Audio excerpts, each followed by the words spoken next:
Hablaremos esta noche del teatro en la India. Allí nos encontramos con unas reglas precisas, codificadas en varios tratados, que hacían de este arte una cosa muy, muy exclusiva. Profesionalmente, los actores estaban clasificados según su competencia, su talento. Los que desempeñaban los papeles principales eran los titulares casi inamovibles. El reparto no variaba, dado que también las piezas hindúes eran de una estructura más bien constante, ¿no? Para los papeles masculinos se necesitaba un galán, un cómico y un presuntuoso. Mire usted. Para los femeninos, una enamorada y una confidente. Y los demás papeles se entregaban a los de menos jerarquía. Son fórmulas que se repiten todavía hoy. Todavía ¿no? hoy, exactamente.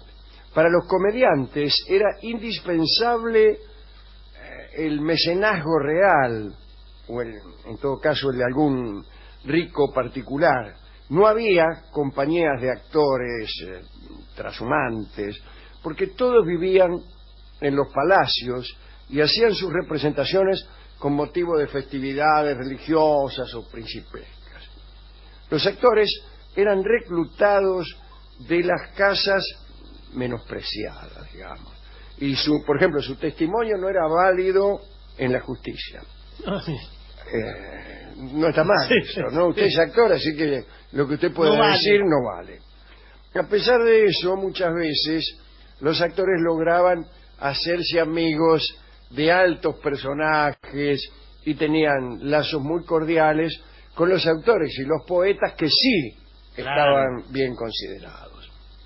Las actrices perfeccionaban su educación con profesores versados en arte erótico, atención, en la danza, en el canto, la música, la gramática y la lógica. Bueno, una formación bastante sólida. Sí. Existía un director que se llamaba el Sutradhara, que era el profesor de sus comediantes y además era también el actor encargado del papel principal.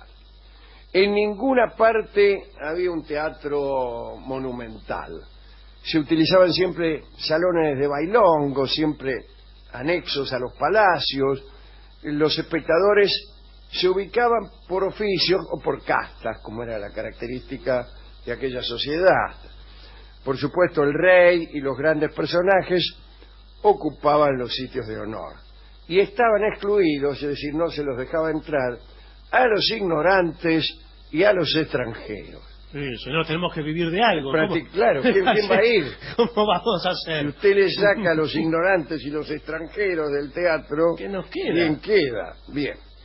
El escenario estaba construido con planchas de madera. La escena estaba decorada con cuadros, bajorrelieves.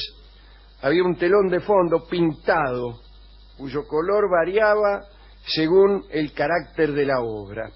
Era blanco para un espectáculo erótico, amarillo si se trataba de una cuestión heroica, épica, negro para lo trágico, y rojo si era violento, y azul cuando era cómico. Mirá vos. Así que uno ya sabía. Claro, ¿para qué voy veía a ir? El telón y ya empezaba a reírse, a sufrir o a llorar, ¿no? No se utilizaba ningún decorado especial, tal como sucedía en el teatro isabelino, únicamente accesorios que los actores llevaban consigo, ¿no? El momento y lugar en que se desarrollaba la acción se evocaba solo con la descripción oral o con la música y hasta los ademanes. No sé de qué manera con un ademán podías indicar que estabas en Nueva Delhi. Sí. Pero bueno, qué sé yo. Los personajes y la situación eran también definidos por su traje, por el traje de los comediantes, ¿eh? Una vestimenta clara era que había fiesta. Los reyes, los enamorados, los dioses y los genios llevaban vestidos abigarrados, sin que yo sepa decir qué es un vestido abigarrado. Chupín. Sí, puede ser un chupín. Los trajes oscuros identificaban a un loco. Ah, mire. Ajá. Pero también a un viajero o a un enfermo. Las representaciones empezaban con la salida del sol. Qué buen horario, ¿eh? Está bien, Mañana a las 6 de la mañana. Qué noche de casamiento con Francisco Charmielo. No, había un coro que cantaba la bienvenida a los asistentes y el director recitaba una especie de bendición inicial. Recién entonces comenzaba la pieza propiamente dicho. Un detalle, había centenares de vendedores ambulantes que hacían oír sus pregones. Caramelos, bombones, chocolatines.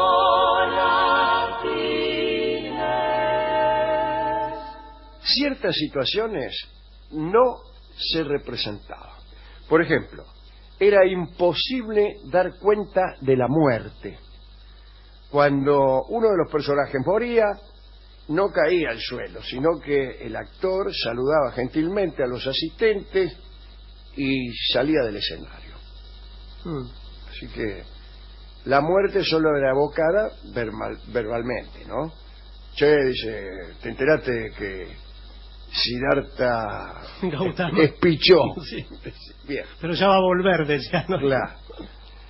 Nunca se mostraba, ¿no? Tampoco se mostraba la caída de un rey. No. Después hablaba, che, cayó el rey Asoka, pero no se lo mostraba, no se lo escenificaba. Cuando las representaciones terminaban, cosa que era al atardecer, ya sabe cómo estaban. Estamos desde las 6 de la mañana acá. Estamos desde las 6 de la mañana, ¿sabe cómo estamos del teatro? Decir que no somos Dios, que no somos ni ignorantes ni extranjeros, porque si no sería peor. Menos mal. Sí. Que es preferible ser ignorante o extranjero, no aguantarse una obra de teatro desde las 6 de la mañana hasta las 8 de la noche con Pompeyo Diver. Señor, por Déjese favor. de embromar. Seguro que entraban y salían, ¿no? Y sí, por más que entre y imagino salga, yo. no hay organización psicofísica que pueda aguantar eso. Sí. Bueno, entonces, por si fuera poco todo esto, aparecían luchadores, acróbatas, ilusionistas, tragasables y mimos. Entre estos últimos, lo que tenía más éxito era la llamada danza del medio juego, donde los tipos solo movían un pie, una mano, un ojo, un costado de la nariz, la mitad de la boca, o sea, movían la mitad del cuerpo, y el resto quedaba inmóvil, rígido como una piedra, y esto provocaba en reyes y nobles unas inextinguibles carcajadas. Sí, ¿qué le parece? Que me da risa de solo leerlo. Todo me gusta, hasta ahora todo lo que está diciendo, todo me gusta. Sí, sí. La lengua que hablaban los personajes no era la misma para todos. Por ejemplo, el que representaba al rey, a los brahmanes, a los dignatarios, las hijas de los ministros, bueno, todo eso tenían la obligación de hablar en sánscrito. Estamos hablando de un sistema de castas. El que hacía el personaje de una casta superior hablaba en sánscrito. Los personajes de casta inferior, e incluso, debo decirlo, la mayoría de las mujeres, hablaban variedades de lenguas vulgares y dialectos locales. Así, cuando en algunas oportunidades se formaban tablados populares para representaciones callejeras, los asistentes de las clases inferiores, o en realidad los asistentes todos, solo comprendían a los personajes que los igualaban en la jerarquía de castas.